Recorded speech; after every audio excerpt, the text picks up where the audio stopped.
श्री विष्णु पुराण द्वितीय अंश सातवां अध्याय। भूर्भुवः आदि 7 उधर्व लोकों का वृतांत।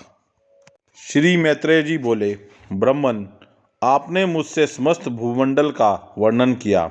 हे मुने, अब मैं भूवरलोक आदि समस्त लोकों के विषय में सुनना चाहता हूँ। हे महाभाग, मुझ जिज्ञासु से आप ग्रह गण की स्थिति तथा उनके परिमाण आदि का यथावत वर्णन कीजिए। श्री पराशर जी बोले, जितनी दूर तक सूर्य और चंद्रमा की किरणों का प्रकाश जाता है, समुद्र, नदी और पर्वतादि से युक्त उतना प्रदेश पृथ्वी कहलाता है। हे द्विज, जितना पृथ्वी का विस्तार और परिमंडल है, उतना ही विस्तार और परिमंडल भूवरलोक का है। हे मैत्रेय, पृथ्वी से 1,00,000 योजन दूर सूर्यमंडल है और सूर्यमंडल से भी 1,00,000 योजन के अंतर पर चंद्रमंडल है।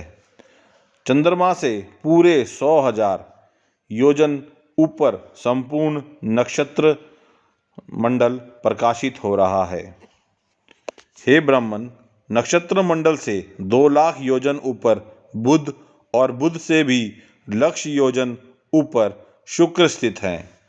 शुक्र से इतनी ही दूरी पर मंगल हैं और मंगल से भी 2,00,000 योजन ऊपर बृहस्पति जी हैं।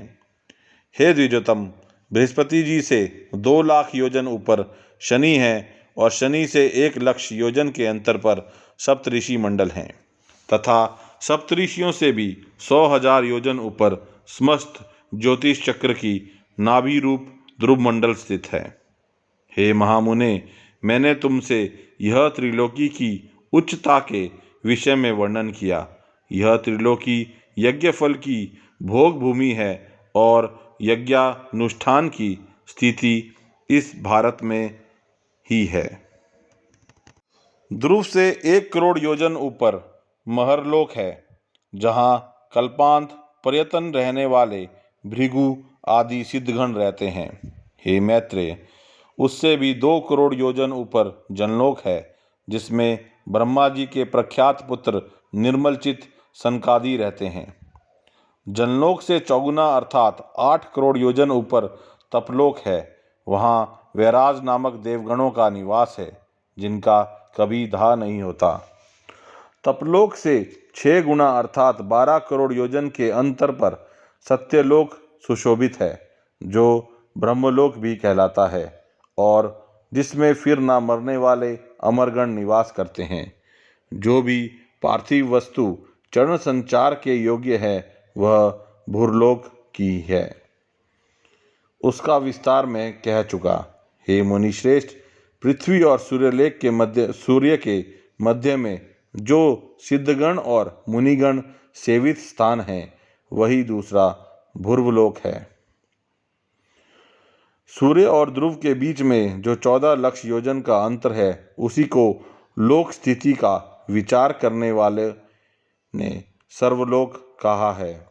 हे मैत्रेय, ये भू भुव स्वः कृतक त्रिलोक्य कहलाते हैं और जन, तप तथा सत्य, ये तीनों अकृतक लोक हैं। इन कृतक और अकृतक त्रिलोकियों के मध्य में महरलोक है, जो कल्पांत में केवल जनशून्य हो जाता है, अत्यंत नष्ट नहीं होता, इसलिए यह कृत कारकृत कहलाता है। हे मैत्रेय, इस प्रकार मैंने तुमसे ये 7 लोक और 7 ही पताल कहे। इस ब्रह्मांड का बस इतना ही विस्तार है। यह ब्रह्मांड कपित कैथे के बीज के समान ऊपर नीचे सब और अंडकटाह से घिरा हुआ है। हे मैत्रेय, यह अंड अपने से 10 गुने जल से आवृत है और वह जल का संपूर्ण आवरण अग्नि से घिरा हुआ है। अग्नि वायु से और वायु आकाश से परिवेष्टित है तथा आकाश भूतों के कारण तामस अहंकार और अहंकार महतत्व से घिरा हुआ है। हे मैत्रेय, ये 7 उत्तरोत्तर एक दूसरे से 10 गुने हैं। महतत्व को भी प्रधान ने आवृत कर रखा है। वह अनंत है तथा उसका ना कभी अंत होता है, ना कोई संख्या ही है, क्योंकि हे मुने, वह अनंत, असंख्येय, अपरिमेय और संपूर्ण जगत का कारण है, और वही परा प्रकृति है। उसमें ऐसे ऐसे हजारों, लाखों तथा सैकड़ों करोड़ ब्रह्मांड हैं। जिस प्रकार काष्ठ में अग्नि और तिल में तेल रहता है, उसी प्रकार सब प्रकाश चेतनात्मा व्यापक पुरुष प्रधान में स्थित है।